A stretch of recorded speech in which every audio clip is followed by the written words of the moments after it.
ప్రభువునందు ప్రియ దేవుని బిడ్డలారా, నేటి వాక్య ధ్యానం కొరకు ప్రార్థించుకుందా.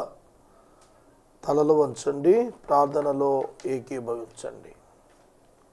మమ్మలను మిక్కిలిగా ప్రేమిస్తున్న మా ప్రియ పరలోకపు తండ్రి, మీకు వందనాలు, స్తోత్రాలు. నేటి వాక్య ధ్యానము మీ కృప చొప్పున మాకు దయచేయము, మమ్ములను బలపరచుము. మా ప్రేక్షకులు మీ యందు విశ్వాసం ఉంచున్నట్లు సహాయము చేయండి. ఆర్థిక సహకారులను పంపించండి ప్రభు. ఘనత, మహిమ, ప్రభావాలు మీరే పొందండి. ఈ మాసం అంతానికి చెల్లించవలసినవి చెల్లించగలుగునట్లు మీ మహిమలో, మీ కృప మహిదైశ్వర్యములో అనుగ్రహించమని ప్రార్థిస్తున్నాం. నేటి మా ప్రేక్షకులు రక్షించబడాలి, కృప చూపండి. యేసు నామమున వేడుతున్నాము తండ్రి, ఆమెన్. ప్రభువునందు ప్రియ దేవుని బిడ్డలారా, దయచేసి మీ పరిశుద్ధ బైబిల్ గ్రంథాన్ని తెరవండి. 105వ సంకీర్తన. దేవుడు తన ప్రజల కొరకు ఏమి చేసి ఉన్నాడో తెలియచేసిన సంకీర్తన.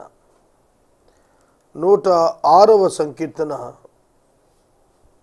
మేలు చేసిన దేవుని పట్ల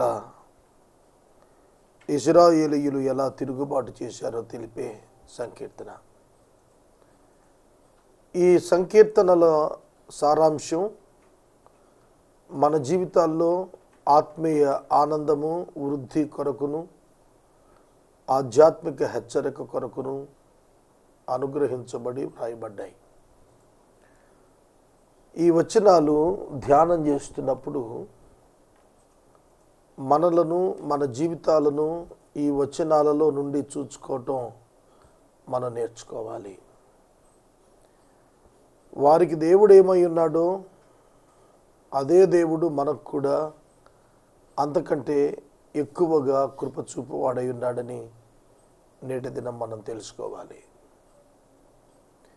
ఆనాటి సజీవుడైన ఆ దేవుడు ఈనాడును అదే విధంగా సజీవుడై ఉండి మన జీవితాల్లో కూడా తాను దేవుడిగా ఉండటానికి ఇష్టపడ్డాడనేది మనందరం తెలుసుకోవాలి. వచనము 38. ఇశ్రాయేలు జనాంగాన్ని చూచినప్పుడు ఐగుప్తీయులకు భయము పుట్టింది అని వ్రాశాడు. వారి వలన ఐగుప్తీయులకు భయము కలిగెను. చూడండి, మనం ఆశ్చర్యకరమైన సంగతులు బైబిల్లో చూస్తున్నాం. ఎవరిని చూచి ఎవరు భయపడ్డారు? ఐగుప్తీయులను చూచి ఇశ్రాయేలీయులు భయపడ్డారు వాస్తవంగా. కానీ దేవుడు వారి పక్షంగా కార్యాలు జరిగించుట ప్రారంభించినప్పుడు ఐగుప్తీయులు ఇశ్రాయేలీయులను చూచి భయపడటం ప్రారంభించారు. సీన్ రివర్స్ అయింది ఇక్కడ. ఇశ్రాయేలీయులు భయపడుతున్నారు, ఐగుప్తీయులు భయపెడుతున్నారు. మోషే జోక్యానికి వచ్చి దేవుని పేరిట కార్యాలు జరిగించడం ప్రారంభించిన తరువాత ఐగుప్తీయులు భయపడుతున్నారు, ఇశ్రాయేలీయులు భయపెట్టేవారిగా తయారయ్యారు. వాస్తవానికి ఇశ్రాయేలీయులలో ఏమీ లేదు ఐగుప్తీయులు భయపడటానికి. ఇశ్రాయేలీయుల దేవునిలోనే సమస్తం ఉంది. 10 రకాల తెగుళ్ళు మోషే ద్వారా దేవుడు ఆ స్థలమంతా రప్పించాడు. ఐగుప్తు దేశం కుదేలైపోయింది, నాశనం అయిపోయింది. యుద్ధం జరిగిన తర్వాత ఇక ఆ దేశం ఏ విధంగా పతనం అవుతుందో అలాగున ఆధ్యాత్మిక సంగ్రామంలో ఐగుప్తు దేవతలు నిర్వీర్యమై ఐగుప్తు దేశం కుదేలైపోయింది. ఇదేనో ఒక మిత్రుడు నాతో మాట్లాడుతూ 2015లో ప్రపంచ యుద్ధం వచ్చే ప్రమాదం ఉందన్నాడు. ఇప్పటికే దేశాల మధ్య యుద్ధ వాతావరణం నెలకొనుంది. అరబ్స్కి, పాలస్తీనాకి, ఇరాన్ వారికి, ఇతర దేశాల వారికి, ఉక్రెయిన్, రష్యా, ఇతర బలగాలకు, ఇలా మనం చూస్తున్నప్పుడు ఒక యుద్ధ వాతావరణం కనిపిస్తోంది. ప్రపంచ యుద్ధం వస్తుందేమో అని అన్నాడు. ప్రపంచ యుద్ధం, మూడో ప్రపంచ యుద్ధం వస్తే ప్రపంచం ఏమైపోతుందో అంచనా వేయటం సాధ్యం కాదు. ఏ మేరకు నష్టం జరుగుతుందో, ఎందరు ఉంటామో, ఎందరు పోతామో, ఏ దేశాలు ఎలా పతనమైపోతాయో, ఏ యుద్ధమైనా కూడా నాశనాన్ని తీసుకొస్తుంది. అందుకే ప్రపంచ దేశాలు శాంతి ఒప్పందాలు ఎప్పటికప్పుడు చేసుకుంటున్నారు. కొందరు శాంతి ఒప్పందాలు వైలేట్ చేస్తున్నా టెర్రరిస్ట్స్ పేరిట, రెబల్స్ పేరిట వ్యతిరేక్తలు చేస్తున్న సహనంతో ఉంటున్నారు. కారణం ప్రజా సంక్షేమం. ఐగుప్తు దేశంలో జరిగింది ఏమిటంటే 10 తెగుళ్ళు, మోషే ప్రకటించిన 10 తెగుళ్ళు ప్రజల జీవితాలను స్తంభింపజేశాయి. నీరు రక్తం అయిపోయింది. నీరు రక్తం అయిపోయింది. ఉదయాన్నే మనం లెగగానే బ్రష్ చేసుకుంటాం, నీరు కావాలి. కాలకృత్యాలు తీర్చుకుంటాం, నీరు కావాలి. ట్యాబ్లెట్స్ వేసుకునేవాళ్ళు బ్రేక్ఫాస్ట్ చేసి నీరు తాగుతాం, నీరు కావాలి. స్నానం చేయాలి, నీరు కావాలి. నీరు దినచర్యలో ప్రధానమైనది. నీరు రక్తం అయిపోయింది. ఇవాళ రోజులో చెప్పుకోవాలంటే కార్యాలయాలకు వెళ్ళేది లేదు, కళాశాలకు వెళ్ళేది లేదు, మార్కెట్కి వెళ్ళేది లేదు, బిజినెస్కి వెళ్ళడానికి వెళ్ళలేదు. నీరు రక్తంగా మారితే ఇక ఎలా బ్రతికేది? నీరు రక్తంగా మారింది. చేపలన్నీ చచ్చాయి. విపరీతమైన దుర్వాసన. మరి ఎట్లా ఉంటుంది కండిషన్? మున్సిపాలిటీలో పనిచేస్తున్న ఈ క్లీన్ చేసే department, tractors, cycles, rickshaws, pullers, ఇలాంటి వాళ్ళు స్ట్రైక్ చేస్తే ఎక్కడ చెత్త అక్కడే ఉండి జబ్బులు పెరిగిపోతాయి. ఐగుప్తులో అలానే జరిగింది. దద్దుర్లు వచ్చాయి. ధూళి పుట్టేటప్పటికి ఒళ్ళంతా దద్దుర్లు వచ్చాయి, మిడతలు వచ్చాయి. ఇండ్లన్నీ మిడతలైపోయాయి, ఇండ్లన్నీ కప్పలైపోయాయి. ఎట్లా వాటి నుంచి కాపాడుకోవటం? చిన్న సందు ఉంటే అందులోంచి కప్పలు లోపలికి వచ్చేస్తున్నాయి. గోలెత్తిపోయారు ఐగుప్తు జనులు. ఇశ్రాయేలీయులు మన మధ్యన ఉంటే ఇక మనం ఎటువంటి ప్రమాదాలు, తెగుళ్ళు చూడాల్సి వస్తుందో అని చెప్పి ఏడ్చటం ప్రారంభించారు. అక్కడికి ఫరో కఠినం అవుతున్నాడు. ఆఖరికి ప్రతి ఇంట జ్యేష్ఠ కుమారుడు చనిపోయాడు. ఇంకేం సంభవిస్తుందో అది వాళ్ళ భయం. 10 తెగుళ్ళు పూర్తయిపోయాయి. ఇంకా సంభవించడానికి ఏముంది? మన దగ్గర పోగొట్టుకోవటానికి ఏముంది? రొటీన్ లైఫ్ దెబ్బతినిపోయింది, ఎంప్లాయ్మెంట్ దెబ్బతినిపోయింది, సైన్యం నిర్వీర్యం అయిపోయింది. 10 తెగుళ్ళు 6 నెలల వ్యాసార్థంలో వచ్చాయి, కాలపరిమితిలో వచ్చాయి. 6 నెలలలో మిలిటరీ సోల్జర్స్ అంతా కూడాను చాలా బలహీనపడిపోయారు, ఫ్రస్ట్రేట్ అయిపోయారు. అటువంటి కండిషన్స్ మధ్య ఐగుప్తీయులు ఇశ్రాయేలీలను చూస్తుంటేనే గడగడలాడుతున్నారు. ఒకప్పుడు ఇశ్రాయేలీయులు ఐగుప్తీయులను చూస్తే గడగడలాడేవాళ్ళు. దేవుడు మన పక్షాన ఉంటే మన గొప్పతనాన్ని చూసి కాదు, మన దేవుణ్ణి చూచి మనకు భయపడతారు. మన దేవుణ్ణి చూచి మనకు భయపడతారు. అదే సంభవించింది ఆనాడు ఐగుప్తులో. ఈనాడు కూడా నేను చెబుతున్నాను, నీవు దేవుని బిడ్డవైతే నీ గొప్పతనాన్ని బట్టి కాదు, నీ ప్రజ్ఞను బట్టి కాదు, నీ జ్ఞానాన్ని బట్టి కాదు, నీ వెనక ముందు ఆవరించి ఉన్న నీ దేవుణ్ణి బట్టి లోకం నీకు భయపడుతుంది. ఇది వాస్తవం. ఇశ్రాయేలీయులు బయటకు వెళ్ళిపోయినప్పుడు ఐగుప్తీయులు సంతోషించారు.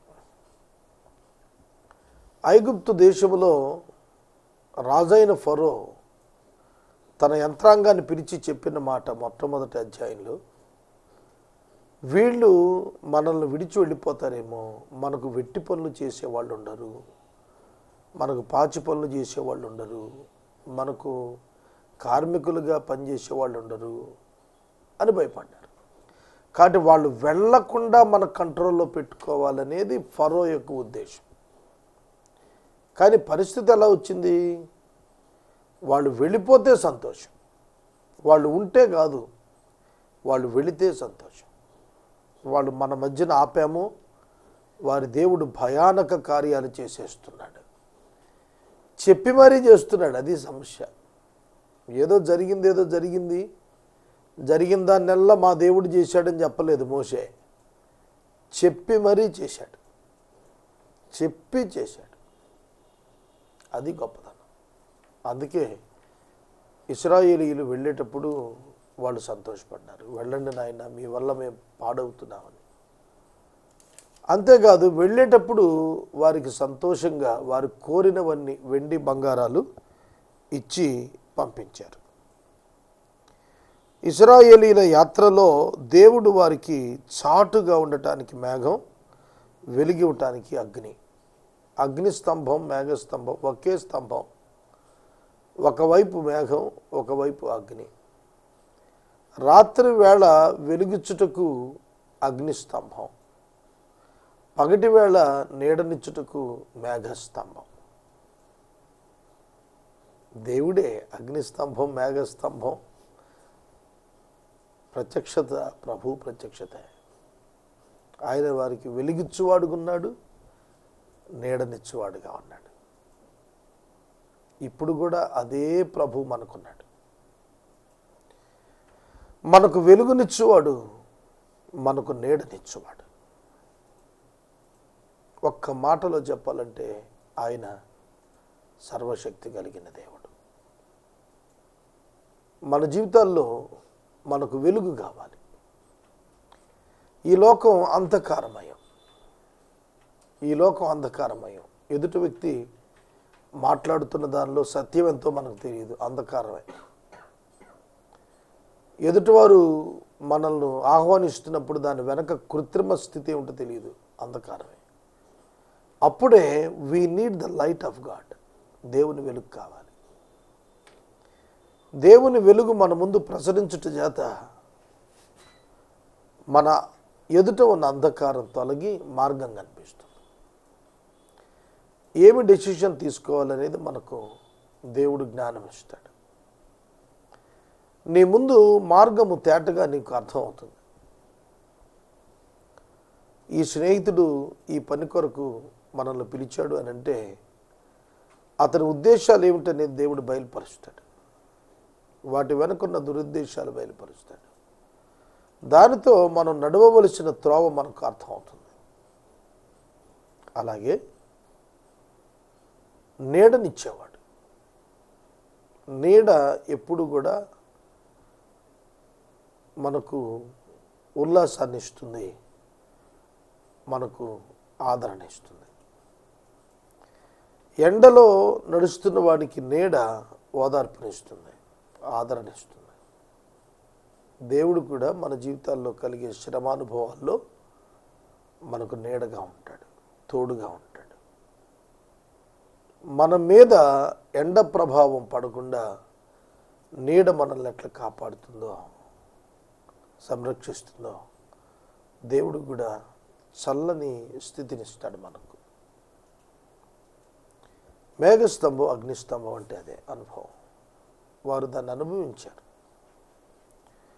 చూడండి, మనం కొన్ని శ్రమానుభవాలు గుండా వెళుతూ ఉంటాం, కొన్ని అనారోగ్య పరిస్థితులు గుండా వెళుతుంటాం, కొన్ని వైఫల్యాలు గుండా వెళుతుంటాం, కొన్ని ఆర్థికపరమైన శ్రమల గుండా వెళ్తుంటాం. అలా వెళుతున్నప్పుడు God's presence, God's shadow will give you the rest. నీకు చక్కటి విశ్రాంతిని దేవుడు ఇస్తాడు.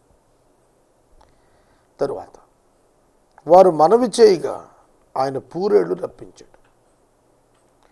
వాళ్ళకి దోసకాయలు, కీరకాయలు, దుంపలు ఉన్నాయి తప్ప మాంసం లేదు.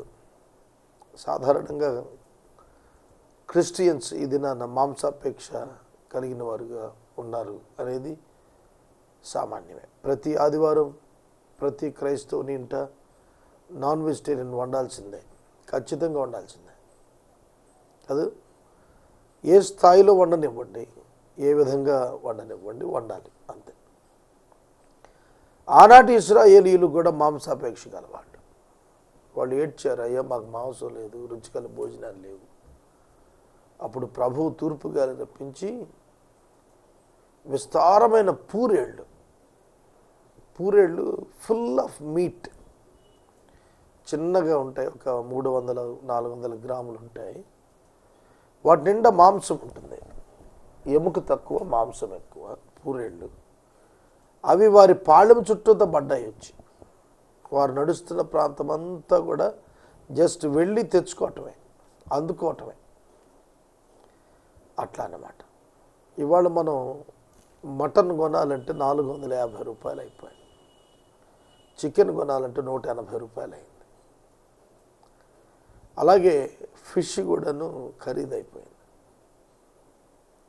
బర్డ్స్ కొనాలంటే ఇంకా ఖరీదైపోయాయి. అలాంటిది నాటుకోళ్ళు ఇంటి చుట్టూతా వచ్చి కూర్చుని ఉన్నాయనుకోండి, ఎంత సంబరం అవుతుంది మనకు. సాధారణంగా మాంసాపేక్ష కలిగిన వారికి మాంసము ఉచితంగా అవైలబిలిటీకి వస్తే ఎంత సంబరపడతారు, చాలా సంతోషపడతారు కదా. వారు ప్రార్థించినప్పుడు వారికి పూరేళ్ళు రప్పించాడు. అష్యూరెన్స్ ఆఫ్ ఫుడ్, దేవుడు భోజనం ఇస్తాడు, అందులో సందేహం లేదు. దేవుడు ఏ మానవుణ్ణి గడ్డి తినమన్నాడు, వ్యర్థమైనవి తినమన్నాడు, శ్రేష్టమైనవే ఇస్తాడు. మానవుడు జీవించడానికి కావలసిన ఆహార పదార్థాలన్నీ కూడా దేవుడు సిద్ధం చేసే ఉంచాడు. ఇవాళ మనం తింటున్న బియ్యం ఇవాళ పండినవి కాదు, మన కోసం సంవత్సరం క్రితమే పండాయి. వాటిని మన కోసం దాచిపెట్టి ఉంచాడు, అవి మనకు అనుగ్రహించాడు. కనుక ఆహారం సమృద్ధిగా ఉంచాడు సమాజంలో. ఏ మానవుడు భోజనం లేక నేను చనిపోతున్నాను అనటానికి వీల్లేదు. ప్రభుత్వం బాధ్యత తీసుకుంటుంది. ఆహార భద్రతా పథకం పోయిన సెంట్రల్ గవర్నమెంట్ దాని మీద చట్టం కూడా చేసింది, ఆహార భద్రత మీద. భారతదేశంలో ఎవడు ఆకలితో చచ్చిపోవటానికి వీల్లేదు, అది concept. Government will take the care about every one. ప్రతి సిటిజన్ కూడా భోజనం భద్రత ప్రభుత్వాన్ని. అందుకే పనికి ఆహార పథకం, కనుక పని చేయించి ఆహారానికి డబ్బు ఇస్తున్నాడు ప్రభుత్వం. అలాగే ఉపాధి పథకాలు, ఇవన్నీ ఎందుకు పెడుతున్నారు? For the sake of food earning, భోజనం కోసం. ప్రభుత్వం పౌరుల యొక్క భోజనం ఆలోచించాల్సిన ప్రథమ కర్తవ్యం ప్రభుత్వానికి ఉంది. అందుకే రైతులకు ఉచిత కరెంట్ ఇచ్చిన, నీరు ఇచ్చిన, విత్తనాలు ఇచ్చిన, ఎరువులు ఇచ్చిన, రుణాలు ఇచ్చిన, ప్రజలకు ఆహారం అందించేవాళ్ళు కాబట్టి వాళ్ళకి ప్రయారిటీ ఉంటుంది. ఏ ప్రభుత్వం, ఏ రాజు రైతుకు ప్రాధాన్యత ఇస్తాడో ఆ రాజ్యం వర్ధిల్లుతుందనేది బైబిల్ చెప్పింది. ఎందుకంటే దేవుడు మనుషులకు ఆహారం ఇచ్చేవాడు. ఇక్కడ పూరేళ్ళు రప్పించాడు. అలాగే 20 లక్షల మంది ప్రజలు 40 సంవత్సరాలు యాత్ర, ఎక్కడ పండాలి, ఎక్కడ కొయ్యాలి, ఎక్కడ కొట్లలో దాయాలి, ఎక్కడ ట్రాన్స్పోర్ట్ చేయాలి, అందుకే దేవుడు వారికి ఆకాశము నుండి మన్నాను పంపించాడు. వారికి ఆకాశము నుండి మన్నాను కురిపించాడు. ఇశ్రాయేలీలు మొరపెట్టినప్పుడు ఆకాశము నుండి మన్నా వారికి అనుగ్రహించబడింది. యేసుక్రీస్తు ప్రభు యోహాను సువార్త 4వ అధ్యాయంలో ఆయన మనవి చేశాడు, ఆయన తెలియజేశాడు, నేనిచ్చు నీరు తాగువాడు ఎన్నటికీ దప్పికొనడు. ప్రభువే జీవాహారం, ప్రభువే జీవజలం. ఆయన ఎవరికైతే ఆయన లభిస్తారో వారి జీవితాల్లో ఏమీ కొదువ ఉండదు, ఏమీ కొదువ ఉండదు. ఆయనే సమస్తం ఇస్తాడు. ప్రతి ఆహారం నేల నుండి వచ్చేదే. ప్రతి ఆహారము మంటి నుండి, నేల నుండి పండేదే. అయితే ఆనాటి ఇశ్రాయేలీలకు దేవుడిచ్చిన ఆహారం నేల నుండి పండింది కాదు, ఆకాశం నుండి పంపబడింది. మన్నా. మన్నా మన్నా అంటే అర్థం ఇదేమిటి, వాట్ ఈజ్ దిస్ అని అర్థం. మన్నా ఇచ్చాడు. 40 సంవత్సరాలు గుమ్మాల్లో కురిసింది. ఒక ఏపాలో ఏరుకుని వాళ్ళు తినేవాళ్ళు. కొందరు దంచుకునేవాడు, కొందరు రొట్టెలు చేసుకునేవాడు, కొందరు ఆ విధంగా తినేవాళ్ళు. అది చాలా టేస్టీగా ఉండేది, రిచ్ ఫుడ్. 40 సంవత్సరాలు దేవుడు వారిని పోషించాడు ఆ మన్నాతో. High minerals food, God's designed food అది. కనుక దేవుడు ఆహారపు బాధ్యత తీసుకుంటాడని మనం నమ్మాలి. 24 సంవత్సరాల సేవా జీవితం పూర్తవస్తోంది. నా వ్యక్తిగత అనుభవం, నేను ప్రభువులో తెలుసుకున్నది, దేవుని సేవకుడు ఎన్నడూ ఆకలి కొనకుండా ఆయన సంరక్షిస్తాడు. ఒక ట్రైనింగ్ పీరియడ్ లాంటిది ఉంటే ఉండొచ్చు సేవకుని జీవితంలో, కొన్ని అనుభవాలు ఉండొచ్చు, కానీ ద ఫుడ్ వాజ్ ప్రామిస్డ్. ఆహారము అనుగ్రహించబడుతుంది. బండను చీల్చుగా నీరు వచ్చింది, ఎడారులలో అవి ఏరులుగా పారాయి. బండను చీల్చుగా నీళ్లు ఉబ్బుకు వచ్చాయి. బండ డ్రై ల్యాండ్, బండను చీల్చాడు, నీళ్లు వచ్చాయి. సాధారణంగా బండలు భూమి లోపల బండ బ్రద్దలైతే నీరు వస్తుంది. 300 అడుగులు వెళ్ళాలి మన ప్రాంతంలో. కొన్ని ప్రాంతాలు 500 అడుగులు వెళ్తే కానీ బండ బ్రేక్ అవ్వదు. కానీ భూమి మీద కనిపిస్తున్న బండ నీరిచ్చింది. అవి ఎడారిలో ఏరులుగా ప్రవహించాయి. ఎడారి అంటేనే ఇసుక ప్రాంతం, నీరు లాగేస్తుంది. ఎంత వర్షం వచ్చినా నీరు పీల్చేసుకుంటుంది ఎడారి. అలాంటిది బండ నుండి ప్రవహిస్తున్న జలం ఎడారిలో సెలయేరులుగా ప్రవహించాయి. ఎంత గొప్ప అర్థం ఉంది ఇందులో. ఒక డ్రై కండిషన్లో నుంచి దేవుడిచ్చేటువంటి రిసోర్స్ ఎడారి వలె మిరింగివేసే స్థితిలో కూడాను సమృద్ధి అయిన ఊటగా ఉండి సెలయేరుగా ప్రవహిస్తుంది అన్నాడంటే ఎంత సమృద్ధి ఆయన ఇవ్వగలిగాడంట. ఎంత జల సమృద్ధి వారికి ఇచ్చుంటే ఎడారుల్లో ఏర్లు వచ్చాయి. ఆలోచించండి, ఎవరి దేవుడు, ఎంత గొప్పవాడు ఈ దేవుడు. అవును, మన అవసరాలన్నీ తీర్చేవాడు, మన శ్రమలన్నింటి నుంచి తప్పించేవాడు, మన కన్నీటంతటిని తుడిచేటువంటి వాడు, మన పిల్లలకు భవిష్యత్తు ఇవ్వగలిగిన వాడు, మన పరిస్థితులు అన్నీ వ్యతిరేకంగా ఉన్నా, ప్రతికూలంగా ఉన్నా అనుకూలంగా మార్చి వరాలు ఇవ్వగలిగిన దేవుడు. నిత్య నరకాగ్ని నుండి తప్పించి రక్షణానుభవాన్ని ఇవ్వగలిగిన ఉన్నతమైన దేవుడు. త్రాగటానికి నీరు లేని స్థితి ఎక్కడ, ఎడారిలో సెలయేర్ల యొక్క స్థితి ఎక్కడ, ఊహింప వీలు లేనటువంటిది. మన మెదడుకు అందనిది, మన మనసుకు తోచనిది, మన అంతరంగానికి గోచరం కాంది. అంతటి ప్రభావం, అంతటి శక్తి ఆ ప్రభువు చేసి చూపిస్తాడు. ఏలయనగా తన పరిశుద్ధ వాగ్దానం, తన సేవకుడైన అబ్రహామును జ్ఞాపకం చేసుకుని ఆయన తన ప్రజలను సంతోషంతో ఉత్సాహధ్వనితో వెలుపలికి రప్పించాడు. అబ్రహామును జ్ఞాపకం చేసుకున్నాడు. ఆదికాండం 15వ అధ్యాయంలో ఏ సంతానం లేనప్పుడు అబ్రహాముకు ఏదైతే చెప్పాడో మరలా అబ్రహామును జ్ఞాపకం చేసుకుని వీరిని సంతోషంతో బయటికి రప్పించాడు. సంతోషంతో వచ్చారు బయటికి. ఆనాడు అబ్రహాముకు దేవుడు చెప్పింది అదే, పరాయి దేశంలో 400 సంవత్సరాలు నీ సంతానం చెరలో ఉంటారు, వాళ్ళు వెనక్కి వచ్చినప్పుడు ఆనందంగా వస్తారులే అన్నాడు. చెరలో ఉంటారంటే ఎవరికైనా బాధ కదా. మీకు మీ మునిమనవాళ్ళు, మీ మనవాళ్ళు, ఆ తర్వాత తరాల వాళ్ళు చాలా కష్టాలు పడతారంటే మనకు చాలా బాధ వేస్తుంది కదూ. కష్టాలు పడినా చాలా ఆశీర్వదించబడే వస్తారంటే ఊరట కలుగుతుంది. అబ్రహాము దేవుని నమ్మాడు. అబ్రహాము దేవునికి సమర్పించుకున్నాడు. అబ్రహాము తన యొక్క సంతానానికి దేవుణ్ణి ఇచ్చాడు, దేవుని కృపనిచ్చాడు, దేవుని సహాయాన్ని ఇచ్చాడు. వారు తన కట్టడలు గైకొనేట్లు ధర్మశాస్త్రం ఆచరించేటట్లు అన్యజనుల భూములు వారికి ఇచ్చి జనాల కష్టార్జితం వారికి స్వాధీనం చేశాడు.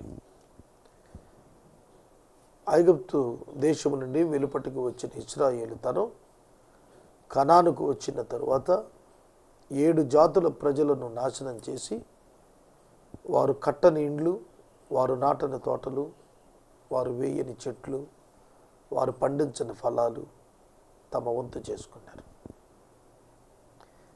ఎష్కోలు ద్రాక్ష గల ఆ స్థలం వారి వశమైపోయింది. ఇంత చేసిన దేవుణ్ణి స్తుతించండి అంటున్నాడు. ఇంత గొప్ప కార్యము చేసిన దేవుణ్ణి స్తుతించండి, అది సందేశం. యెహోవాను స్తుతించుడి, యెహోవాను స్తుతించుడి.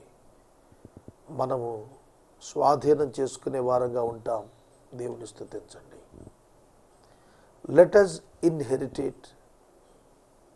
the refuges of enemies, the forts of enemies. శత్రువుల యొక్క కోటలు స్వాధీనం చేసుకుందాం, దేవుని స్తుతిద్దాం. ఎపిసోడ్ సహకారులు కావాలి, ప్రార్థించండి. ప్రభు గొప్ప కార్యం చేస్తారు. మనం ఇంతవరకు డాక్టర్ కారుపాటి శ్యామ్సాగర్ గారి ద్వారా బైబిల్ స్టడీలోని వాక్య ధ్యానమును కీర్తనల గ్రంథము నుండి ధ్యానం చేసుకున్నాం. ఈ కార్యక్రమం ద్వారా మీరు పొందుకొనుచున్న ఆత్మీయ మేలులు ఒక ఉత్తరం ద్వారా మాకు తెలియచేయండి. మీ ప్రార్థనా మనవులు మాకు తెలియచేస్తే ఏసే పరిష్కారం కార్యాలయంలో ఏర్పాటు చేసిన ప్రత్యేక ప్రార్థనా శిబిరంలో మీ కొరకు ప్రార్థిస్తాం. మీ కుటుంబ పక్షముగా ఒక ఎపిసోడ్ ప్రసారం చేయాలనుకుంటే మాకు తెలియచేస్తే మా సిబ్బంది మీ గృహాలను దర్శిస్తారు. ముగింపు ప్రార్థన ఆశీర్వాదాలతో ఈ కార్యక్రమాన్ని ముగించుకుందాం. ప్రార్థన. మమ్మల్ని మిక్కిలుగా ప్రేమిస్తున్న మా తండ్రి, మీకు వందనాలు. వాక్యము విన్న బిడ్డలను దీవించుమని ప్రార్థిస్తున్నా. మీ కృప చూపమని వేడుకుంటున్నా. ఘనత, మహిమ, ప్రభావాలు మీరు పొందండి. మా రక్షకుడైన యేసు నామమున వేడుతున్నాం తండ్రి. ఆమెన్.